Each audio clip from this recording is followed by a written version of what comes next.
Planting bush beans or planting pole beans, a summer crop, which is better and why?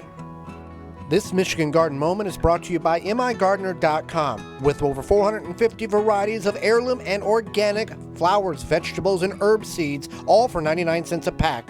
Find out more at migardener.com. So which is better, pole beans or bush beans? It really determines the garden and the gardener.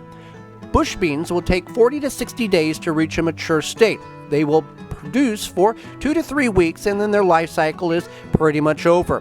What you want to do with bush beans is succession plant, a row every week in order to get a harvest throughout the summer months.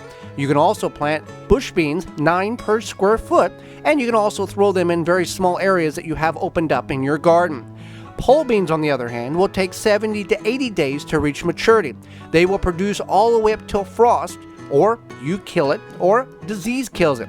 Bean rust is a problem that we have in our garden, some years late in the season. Pole beans are utilized to maximize the space you have available because you're growing vertically, whether utilizing a trellis or a pole or some type of fencing.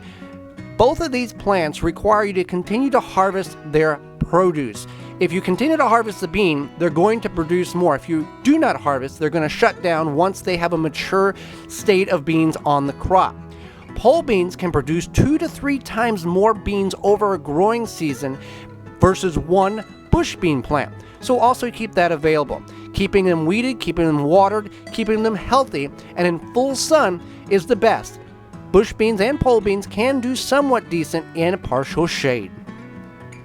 This Michigan Garden Moment is brought to you by migardener.com. With over 450 varieties of heirloom and organic flowers, vegetables, and herb seeds, all for 99 cents a pack. Find out more at migardener.com.